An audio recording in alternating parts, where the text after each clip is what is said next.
Hello and welcome. Wherever you are in the world today, thank you for joining us for the Rise Traveler, unpacking conversations of sustainable travel.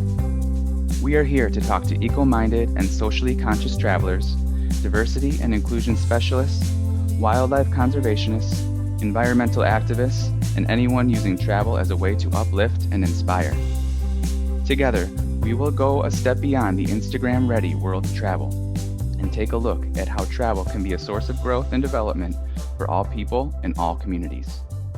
And now, here's your host, Amy Hager. Joining me remotely today from Seattle is Dr. Anu. Welcome. Thank you for joining me. Hi there, Amy. Great to be here. So I love to start out our conversation with, why did you get involved in the Rise Travel Institute? What was your connection? I'm associated with Rise primarily because of my book. So my book is Beyond Guilt Trips, Mindful Travel in an Unequal World.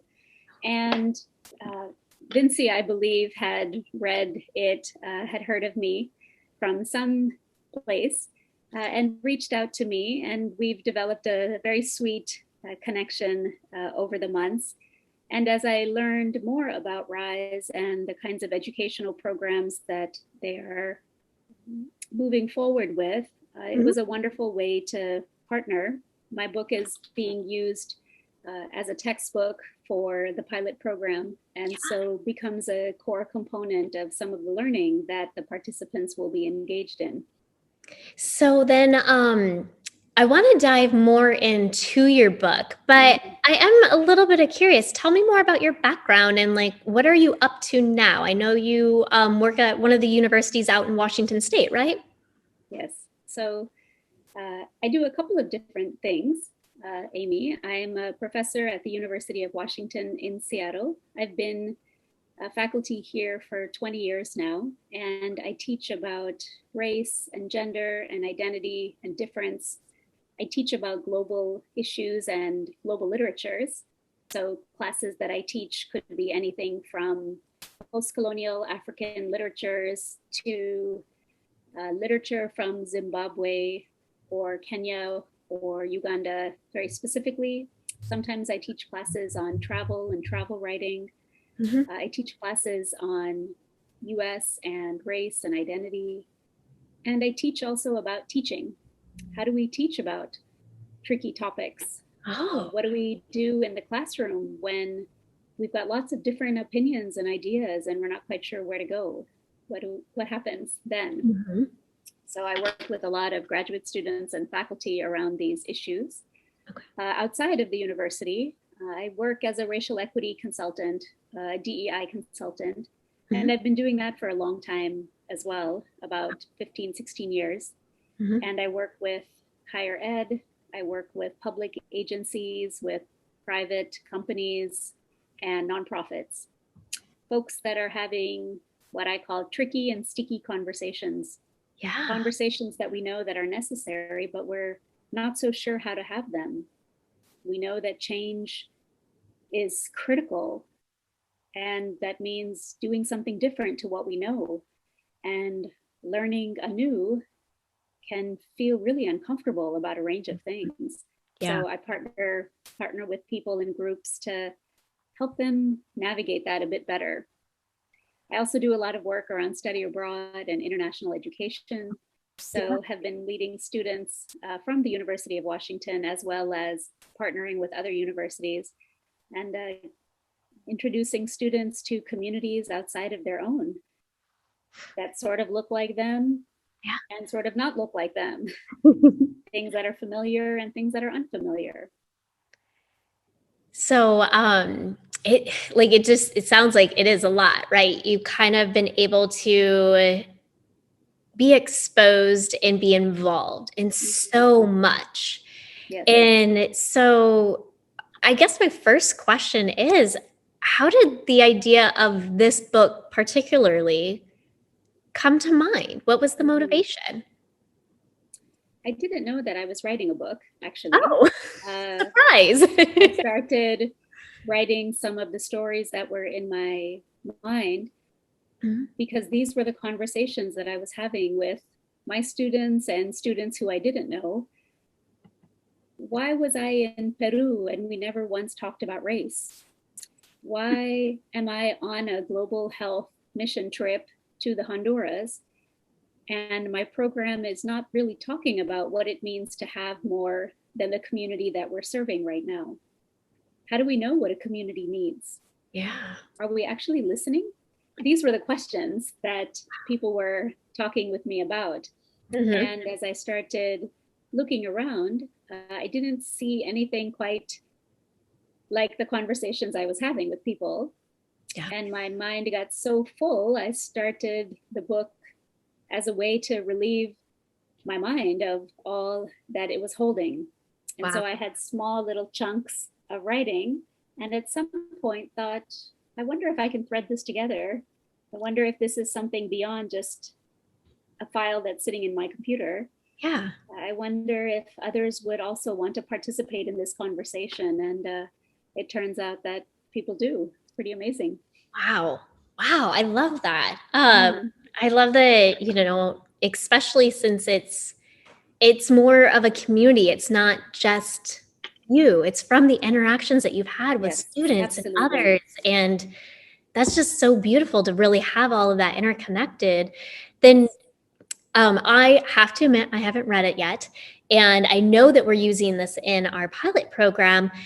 But tell me, what is the most important objective that you are wanting people to take away or wanting to achieve with the book?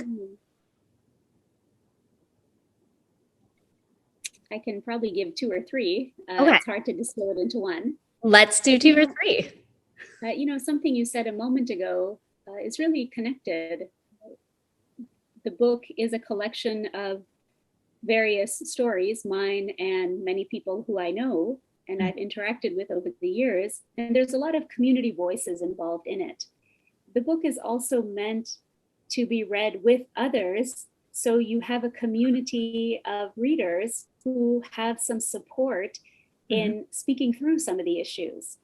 After chapters, I've got sections of introspective and reflective questions that are meant to bring readers together so they can process what it is that they've just read. They can speak with one another about some of these ideas.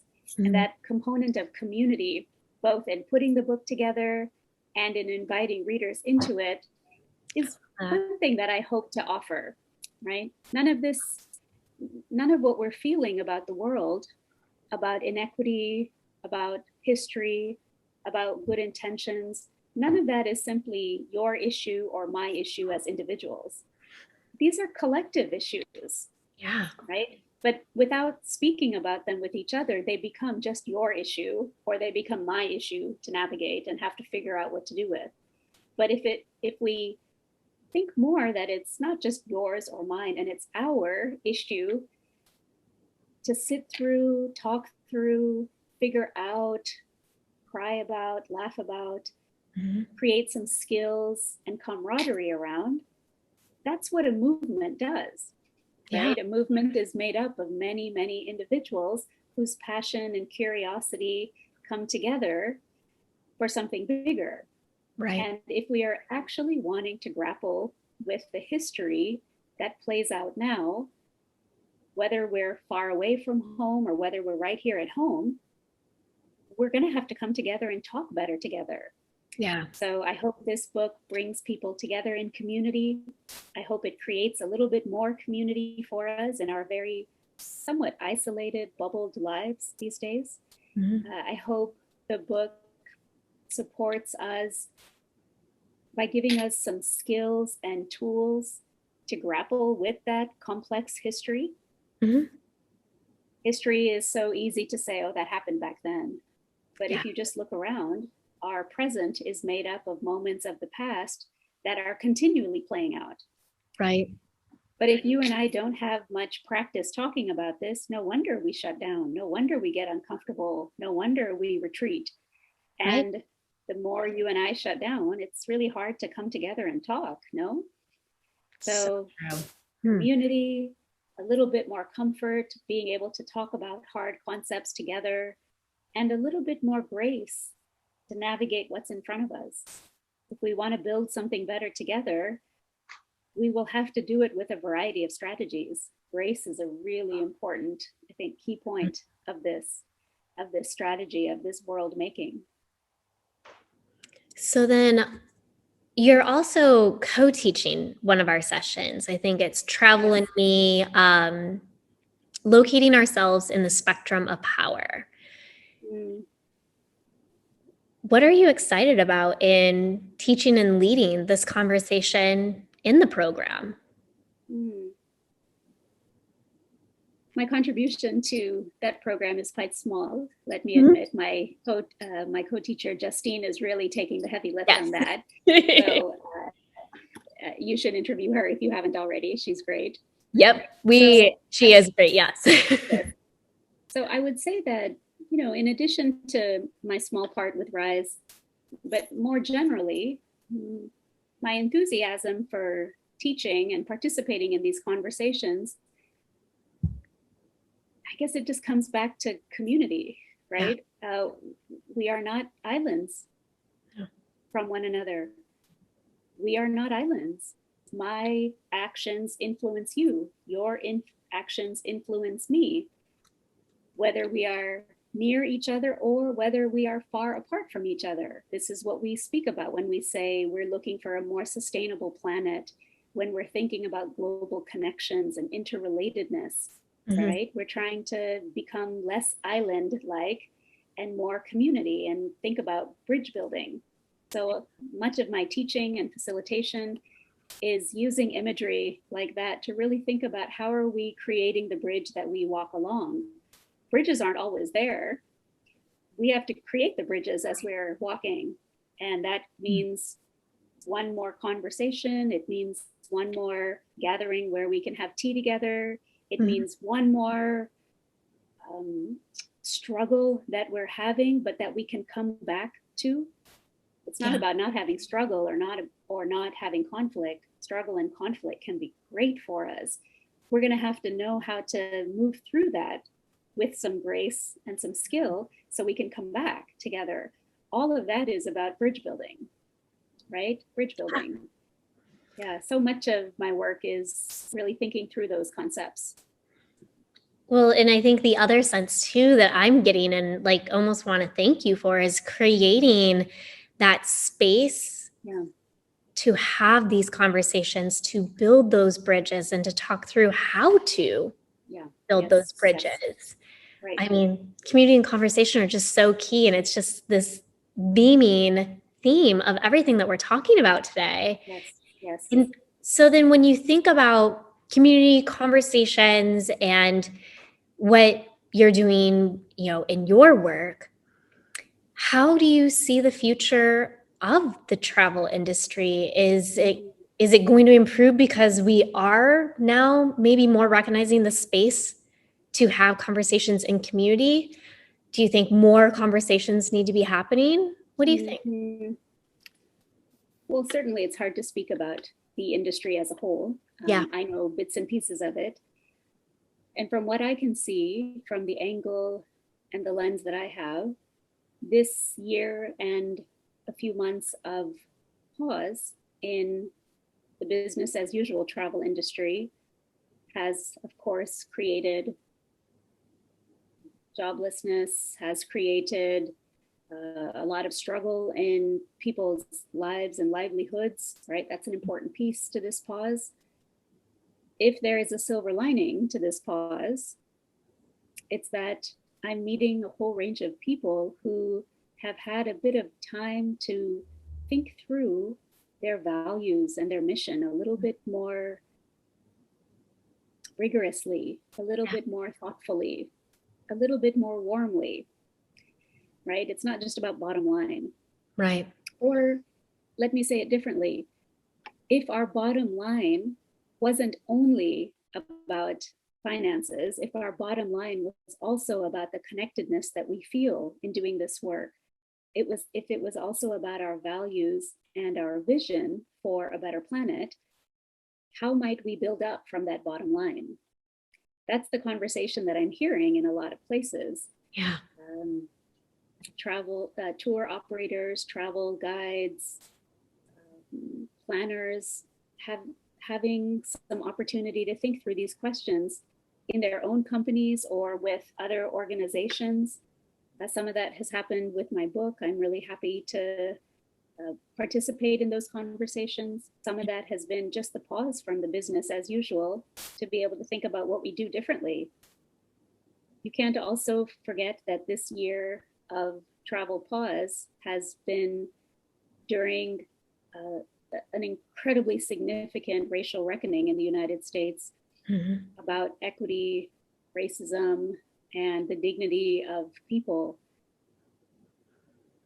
Those conversations have everything to do with the travel industry. They're not separate. They're not separate at all. And, my book is one resource that's really bringing together travel with racial equity work here in the US and trying to create more pathways for those conversations. There's a lot of us that are wanting to grapple with these issues, wanting to have more synergy between what we're noticing in our own communities and what we might do in a far off community, and saying, what are the links between that? There's got to be some links. So the less walls we have and the more bridges that we are able to create for some of these conversations, I think it can enrich our work in a much more meaningful way. So then when you think about your book, and can you hold up the book again so people can see the cover? Beyond Guilt Trips, Mindful Travel in an Unequal World. The one thing that is really jumping out at me is you wrote this book and it was published in 2019, before the pandemic happened. June of 2019. Yep, before all of these other events happened in the United States. Yes. When you pause and kind of reflect about all of this, share with us, what legacy do you want to leave behind in this world?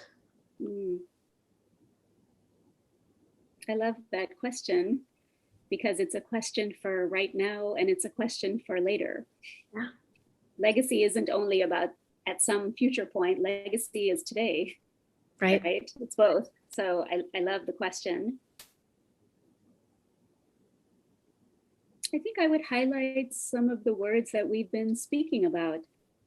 I hope that my legacy in my work and my life is about connection, communication, camaraderie, collegiality, compassion. I think about what it means to critique with compassion. Because critique is about noticing what is wrong, and there's quite a lot that's wrong in our world.